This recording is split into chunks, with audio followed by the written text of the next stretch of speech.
Chaque grande histoire d'amour commence par un moment spécial. Alors, celle de Florence et David a débuté un jour d'automne 2022. Ce vendredi 23 septembre, tout a commencé virtuellement, comme beaucoup d'histoires modernes. Quelques messages échangés sur un site de rencontre, on taira le nom. Des mots simples, mais avec cette petite étincelle qui les pousse à aller plus loin. Puis il y a eu ce premier rendez-vous, le 1er octobre, au restaurant Toudé à Marquette. Florence, élégante, un peu stressée quand même, arrive pour rencontrer cet homme avec qui elle a discuté de longues heures par messagerie. Et David, calme, posé comme toujours, déjà séduit par son sourire. Ce rendez-vous, il a été marqué par une belle spontanéité. Ils ont déjeuné, discuté, échangé des regards. Et il y a une petite anecdote quand même. Florence, légèrement maladroite, dans son excitation, lui a marché sur le pied en lui faisant la bise. Certains diront que c'était un faux pas, mais pour David, lui, il a su y voir la spontanéité dans le geste. Peut-être que ce coup de pied était finalement le signal que son cœur avait déjà choisi. Après tout, on dit bien qu'il faut souffrir un peu pour trouver l'amour. Après le déjeuner, ils ont prolongé ce moment par une petite balade dans le jardin des Compagnons des Saisons. Très sympa pour ceux qui connaissent peut-être. Le ciel était clair, l'air doux, et puis leur conversation semblait se dérouler assez naturellement. Comme si au fond, ils se connaissaient depuis toujours. Ce jour-là, Florence, elle a été frappée par la douceur de David. Sa voix apaisante, sa manière si élégante d'être présent sans en faire de trop. Et de son côté, David a été séduit par les yeux pétillants de Florence, son sourire qui illuminait tout autour d'elle. Ce qui les a attirés l'un vers l'autre, c'est cette simplicité finalement. Florence a vu en David un homme différent, respectueux, gentil, attentif. Et David, lui, a tout de suite été conquis par son rire. Ce rire qui rendait chacune de ses blagues, même les plus improbables, on peut le dire, un peu plus mémorables. Ils se sont trouvés, tout simplement. Pas besoin de grandes déclarations ni de gestes spectaculaires, juste une connexion authentique. Leur histoire, elle a commencé doucement, avec des week-ends ponctués de petites escapades chez l'un, chez l'autre, rythmés aussi par les gardes alternés et les instants volés, comme lors de leur pause déjeuner. Une relation qui s'est construite finalement naturellement. Il y avait une évidence que certains nommeraient le destin, d'autres peut-être la chance. Leur couple, aujourd'hui et depuis toujours, finalement, repose sur des bases solides. La douceur, l'écoute et le respect mutuel.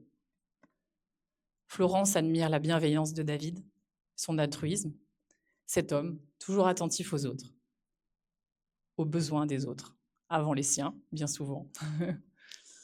De son côté, David, lui, chez Florence, c'est son romantisme, son optimisme, cette femme qui trouve toujours une note positive, même dans les défis du quotidien et de la vie. Finalement, depuis leur première rencontre, leur complicité n'a pas cessé de grandir. Leur amour s'est forgé à travers les plaisirs simples de la vie, les promenades, les virées au shopping, les soirées ciné, à deux, en famille, les longues discussions et les petites attentions qu'ils s'offrent assez quotidiennement, mutuellement. Aujourd'hui, ils sont là, devant nous, ils avancent ensemble. Ils forment un duo soudé, animé par une bonne énergie positive, une volonté finalement inébranlable de construire un avenir ensemble. Ce qui rend leur histoire vraiment particulière, ce sont ces valeurs qu'ils partagent, qui font leur force. Comme je l'ai dit, le respect, la confiance, cette entraide et cet optimisme de couple. Et ça, on peut quand même remercier leurs parents, Anne-Marie et Michel, ainsi que Marie-Claire et Francis, parce que les valeurs, elles viennent aussi de l'éducation. Donc, c'est ce qui leur a permis d'avoir cette capacité rare de toujours chercher à grandir ensemble, tout en respectant l'autre. Ils cherchent finalement à se compléter, pas à se changer. Et ça, c'est très important dans la vie d'un couple. Depuis le début de leur histoire, Florence et David se sont toujours écoutés avec attention, même dans les détails, que ce soit dans la façon dont ils prennent des décisions ensemble ou dans les conversations du quotidien. La communication, finalement, c'est vraiment au cœur de leur relation. Et quand on leur demande ce qui rend leur amour si spécial, la réponse est très simple. C'est vraiment la capacité à se parler, à tout partager, des petits plaisirs aux grandes questions de la vie. Ce qui fait aussi leur charme, c'est cette simplicité que vous avez, sont naturels, authentiques, et ils sont aimés du coup de tous ceux qui les entourent pour ça. Regardez ce sourire. Il illumine la pièce. Et David, alors on va en profiter un peu plus tard, son humour un peu décalé, soyons honnêtes, marche presque toujours.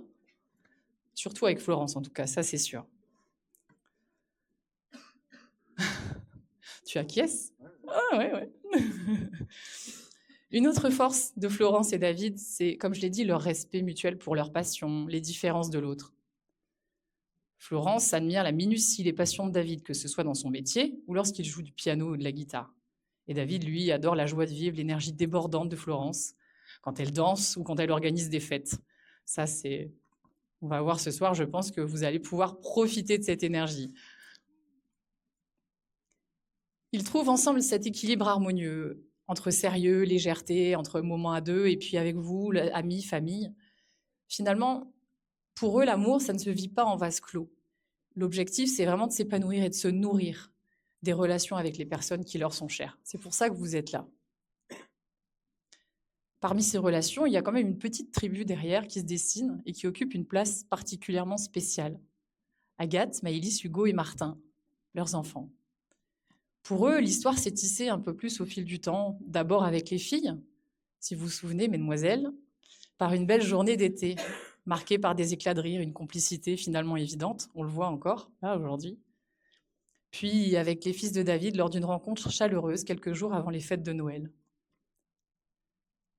Les familles se sont ensuite réunies, permettant à chacun de trouver sa place, parce que c'est vrai que dans l'équilibre familial, chacun doit retrouver une place dans une recomposition de foyer, et c'est ce que vous avez réussi à faire.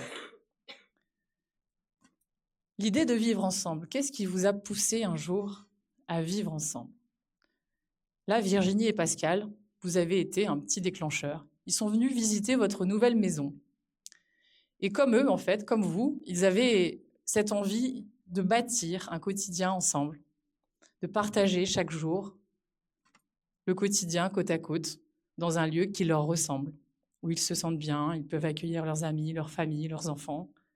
Et donc, c'est à Gondecourt, depuis septembre 2023, qu'ils cultivent cette complicité dans leur quotidien. Pardon. Ce respect, cette communication, cette complicité sont les valeurs que beaucoup admirent chez vous, Florence et David, sachez-le.